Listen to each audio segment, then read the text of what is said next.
Yes, we are back, people, with another article on how the Manila Times wants everybody just to be loving China. And SWS misinforms the public on South China Sea. Now, they're mad about a survey that was taken, and in a survey, most Filipinos said no, China shouldn't be in our sea.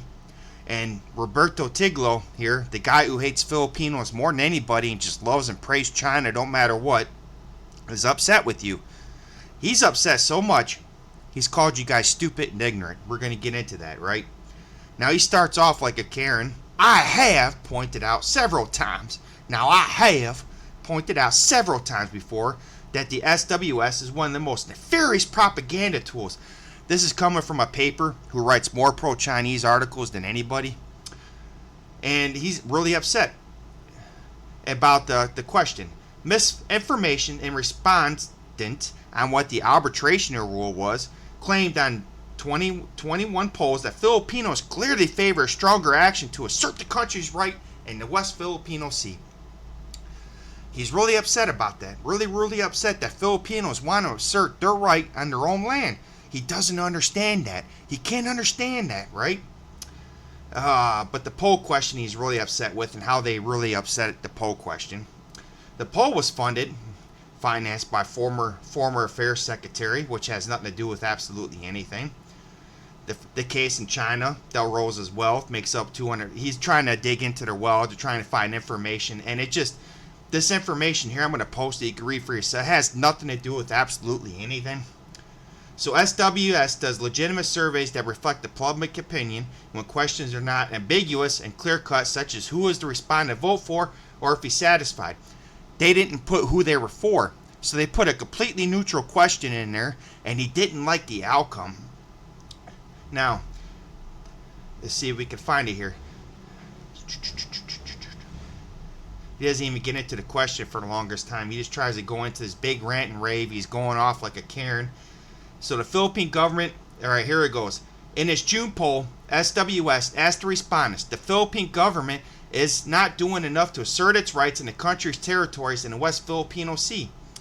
Now they wanted to, are you agree or disagree? So they've asked, did the Philippine government do enough in the West Filipino Sea?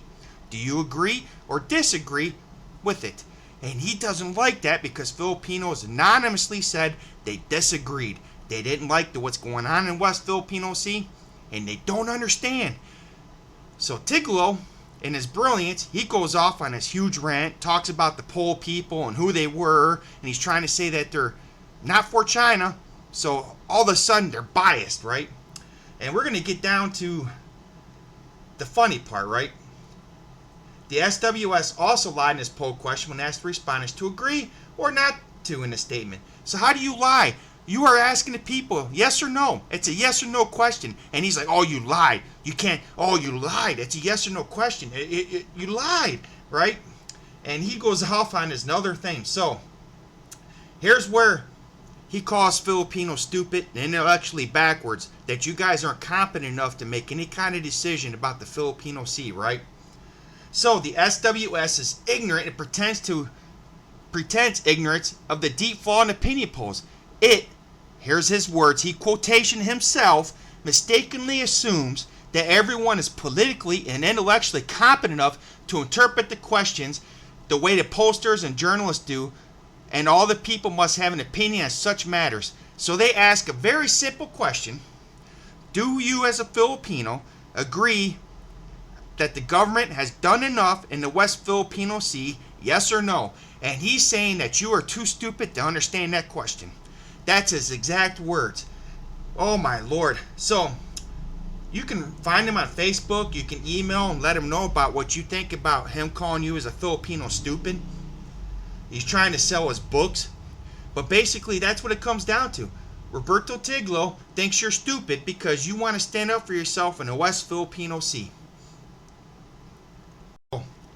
Robert Tiglo, after he was really mad about Filipinos calling you all stupid and ignorant and not too smart politically because you don't agree with China, he went out to try to prove that there was no official map of the Philippines. He doesn't understand international law to begin with because it used to be 1 mile out. That was far enough you can shoot a cannon. But modern technology became 200 miles out. That's your exclusive zone. in most parts. Well, some countries are formed differently. It could be a little bit higher in a lot of other places, right? So what he was trying to say is that people are trying to make profit and forcing China to agree to something. And so he's trying to come up with an angle to defend China. He's not trying to come up with an angle to defend Filipinos. So once again, he sided with China. And later on in the article, he talks about these islands basically they're not occupied anyway, so why not just let them have it, right? So for all the previous administration's fixation or pretended to concern over Philippine sovereign rights in the South China Sea, as defined by the UN Convention on the Law of Sea, it didn't bother with actually producing an official map. So he's trying to say that there's no official map of the Philippines. So now he's trying to come up with an argument for China, right? It didn't bother to make a map. There is no official map. We can't claim where our maritime zones begin and end. So basically saying F you to all the people that are fishing in the Philippines, F you to the people that might be living in some of those places and use that land. And basically, hey, here China, we love you. There's been little times, we love China. This only confirms my thesis, and it's his thesis only, not nobody else's that's credible, that the regime, and like of this, that foreign secretary, doesn't matter who it is, and doesn't matter who it is, weren't really concerned about the nation's sovereignty and sovereign rights. He isn't either. He's coming up with an argument for China, at the same time pointing fingers at somebody else saying, you weren't concerned to begin with, right? So how could you be pointing fingers at somebody for doing something that you're doing? That's what Robert Tiglo is really famous for doing. The arbitration they forced on China, here it is again, it's not like you're defending Philippines. You basically went out, and this is the whole concept. The arbitration they forced on China was really intent to pressure it to agree to. And it gets really downhill from here, man. The U.S. enthusiastically supports a suit against China and has demonetized its rival superpower as an expansion power in the South China Sea. The arbitrational panel also ruled that practically most of the sea in the international waters, with just inlets and rocks entitled to only 12 nautical miles territorial seas, allowing U.S. warships, conventional or nuclear, to roam there as they please without the need to announce their presence. I mean, this isn't true. That is open territory he's talking about, right? That is open international waters, and America does have a pact with the Philippines. They do have a national security defense. They don't have to announce to everybody that they're there. Now, for China, when they come in there, they're saying everybody has to announce to them, you see. So now he's already saying, look, he's pointing a finger at America. He's already pointed in a previous finger. He's blaming Filipinos for being stupid. However, the arbitrational suit claims the American lawyers mudded out territory and maritime areas claims. So he's saying that they weren't doing a good job making, they're lying and they were just making up the territories, and they refused to make official map, right? And it's pretty bad. So he goes down, he's trying to do all this little fancy things that has nothing to do with anything. You're not going to understand this map. It's not a very good one. So he filed a Freedom of Information, which I think is funny, because Freedom of Information Act is only for countries that are democratic. Manila Times is so pro-Chinese. If China does take over the Philippines, there is no more Freedom of Information Act. You're not going to get any information from the government. So to use a democratic process to have something pro-China, it's really stupid, right?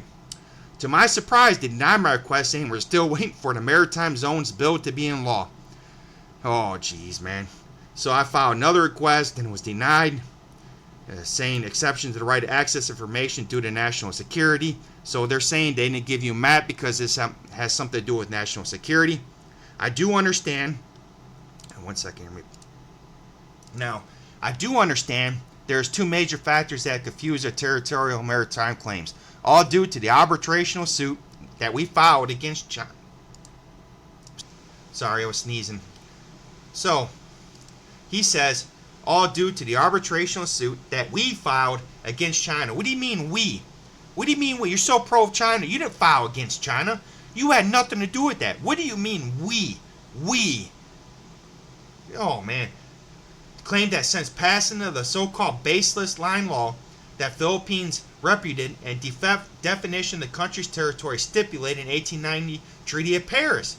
You can get into that all on your own. Second, the American lawyers claim, so he's blaming American lawyers for getting in the way of China. That's what he meant earlier, forcing this on China. Lawyers claim that the hexagonal areas that the the island group here created Philippine sovereignty territory, created under Marcos, is illegal under the China's 9-dash line. So he's saying China had laws already in place, and it's illegal against China, even though there's a Treaty of Paris. So he's saying that we should obey Chinese law, not American law. Once again, Manila Times making an argument for China. So lawyers, arbitrational, so these, I'm not going to get into all that, but the claims of lawyers, blah, blah, blah, blah. Indeed, the official Coast Guard statement explains that it drove off Chinese ships away with an easy support. That's what I was telling you about, a certain automatic distance from your territory. From Palawan. Palawan is a famous Philippine tourist site. A lot of foreigners there. A lot of Filipinos are there. And sometimes they come with a missile striking distance, knowing that it's not their waters, right? But we have not defined the baseless, roughless lines, which they have defined. It's already been defined, right? So this whole article is already law, but well, I'm trying to figure out where it is down here. Good, though, that because of President Duterte, we have friendly relations with China that didn't challenge the Coast Guard's claim that the ship was with, and we still honor. So he's basically, you know what's really confusing about him?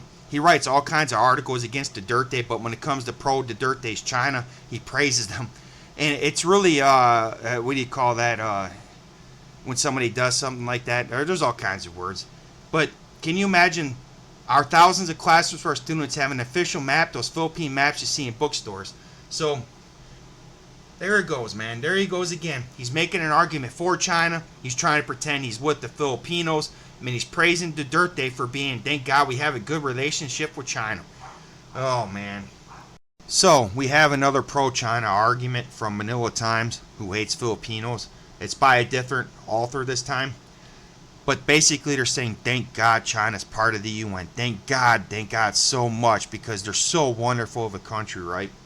If China had not restored its United Nations membership, world development over the past 50 years would be up so much horrible speculation. And by the way, if anybody's following where China's building stuff, you will know that a lot of their projects and a lot of their buildings that they're building are not sound structures. A lot of the dams in Africa are not up to par. They don't work. What's happening in the Philippines sometimes with projects, they don't get finished. They're not with good quality. And so when you take money from China, you're putting your country very much at risk, right? So could China have gone the Soviet Union way, which they did? This is not a country that offers any kinds of freedoms. The old Soviet Union was just as restrictive as the current Chinese regime. You don't have a right to free speech. You don't have a right to protest. You don't have a right to speak against the government. I mean, heck, during the whole entire lockdowns for the last 2 years that have been off and on, they were caught nailing people in their apartments. And so already, one sentence into this article, you already have to call BS on what they're saying if you know and studied anything about history, right? Now, threatened to explode in a warring global military conflict. Remember the Cuban crisis in 1962 when the United States discovered Soviet missiles, right? What about what they're doing in India? China's pushing on India right now, which Manila Times has never done a single argument. They've never done a single argument when they're pushing over on Vietnam. They've never done a single argument how they overthrew some other Southeast Asian countries. They're coming in the Philippines. They're challenging Japan. They're challenging South Korea. They're doing the exact same thing the Russians did during the Cold War, right? Now, it was about this period of that year when President John F. Kennedy threatened escalation of Cold War. Soviets did not take down those missiles. Or could China have procured the current level of animosity the United States maintains towards North Korea, right? And so we're not going to get into all that. The United Nations came about a result of the United Nations Conference. We're not going to get into that. China at the time was representative by the different government, right? This was supposed to be a totally different government. They used to have a dynasty. They almost became, I want to say, democratic, but America kind of screwed that up too. During the Civil War, which they do mention here, right? This is actually true. And what happened to Chinese effort is better left to the recollection of President Xi himself. And President Xi is known for trying to rewrite history. There's a museum in France, and the French government said no to China because China wanted them to rewrite some of the Mongolian history to favor their way, and they're like, no. So China didn't give them any kind of money, and that's okay with France.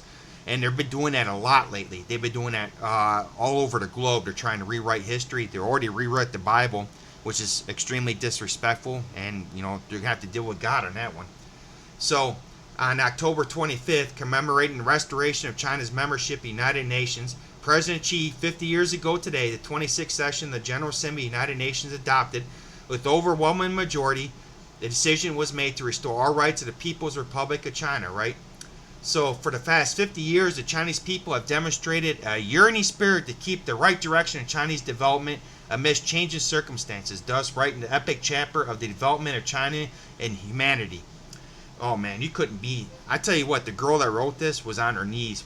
She must have some really nice knee pads writing this article.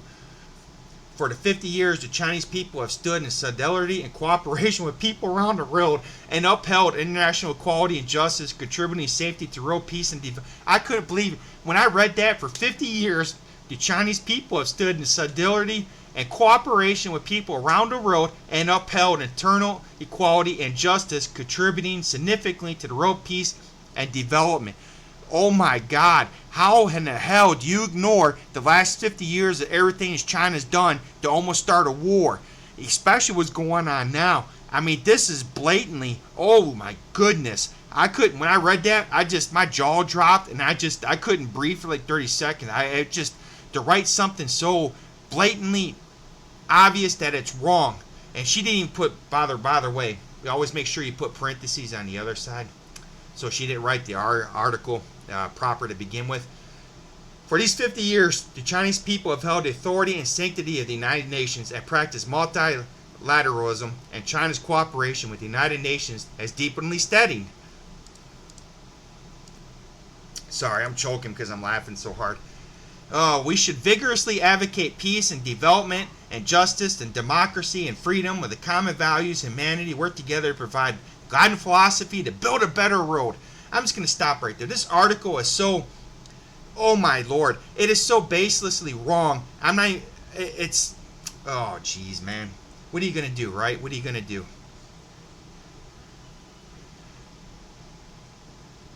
This is just one of 1 million arguments that contradicts the previous paper and statement about how China is this peaceful, loving country. Thank God they're part of the UN. So basically they already have a border between India and China is the only one that doesn't agree to this border. Of course they don't. So they just walked right into India, and they got in a conflict with India, and they started taking Indian soldiers at first until India started mounting up a nice little offensive back. But this is going on around the globe. It's going on with South Korea too in their waters, and like I said, Japan. They're even going down to let me pause, I'll show you real quick.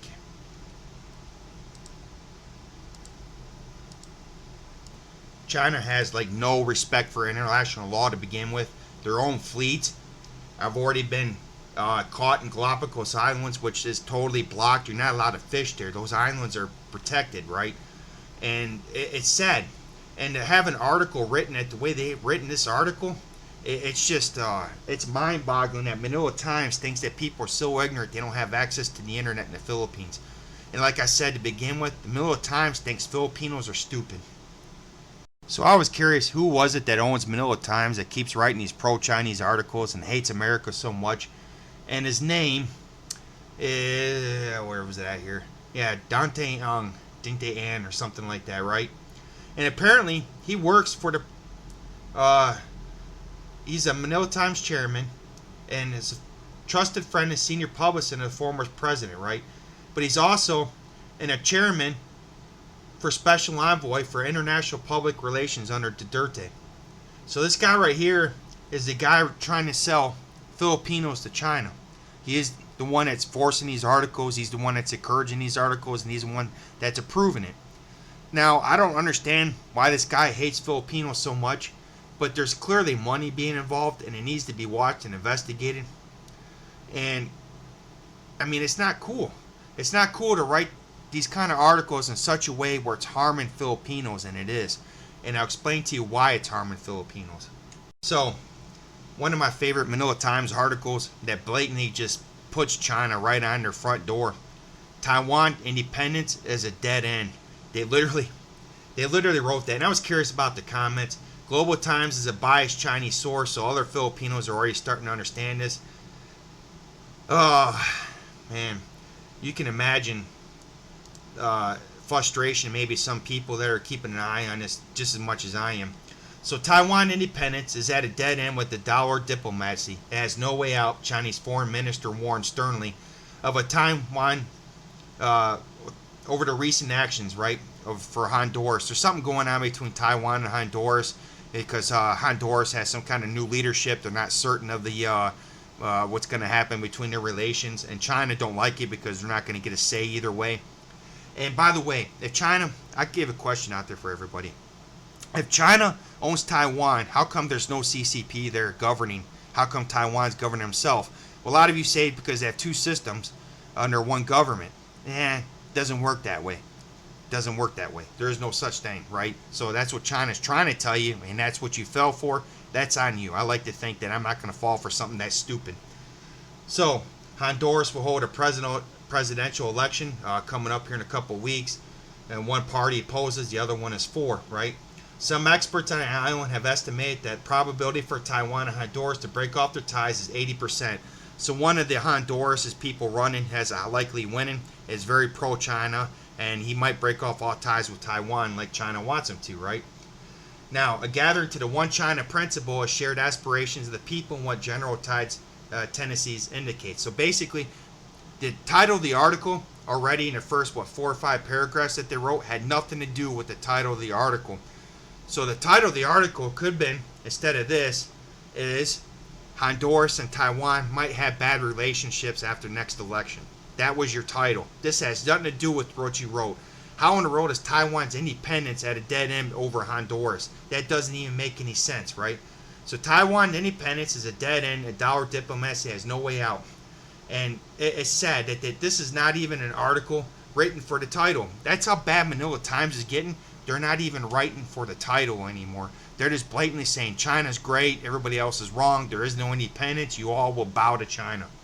Netflix itself was already making a movie or TV series, and they've already depicted that the map of Philippines belonged to China. And so the court ordered them that, you're going to have to take that down, especially in the Philippines. We're not going to have that. So Netflix itself has already surrendered to China, making the new maps in China's favor, which should make Manila Times happy. You think Manila Times would have wrote a big article and how brave Netflix is and how Netflix is the most wonderful thing ever, right? But it even gets worse. So we got Hollywood and American actors that are already appealing to China. In the first Top Gun movie, there was Tom Cruise's famous jacket had a map of Taiwan, but he took it off in the second one to appeal to China, right? And so there's a lot of bowing that's going on in China.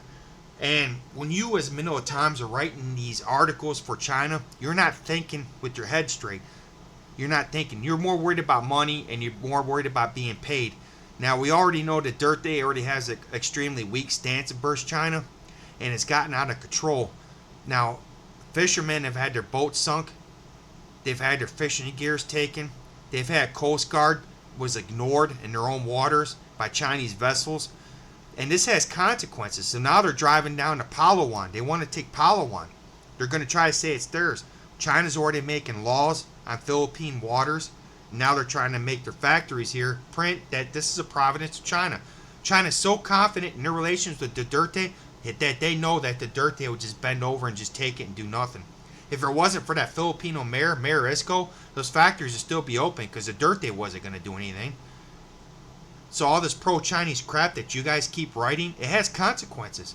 And it's already had consequences in America where people are choosing money over freedom and democracy, and you're turning it back on a country that we should be supporting, which is Taiwan.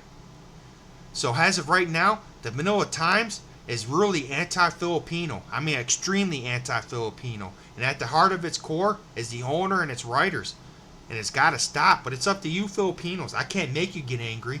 But maybe you should stop spending money on Manila Times. Maybe if you'd stop protesting stupid stuff, and maybe you should start protesting Manila Times a little bit more. Maybe there should be more flack against this kind of behavior. So it's up to you. Do you want China in your waters treating you the way they do their own citizens? Or do you enjoy freedom? It's time to wake up. It's one or the other.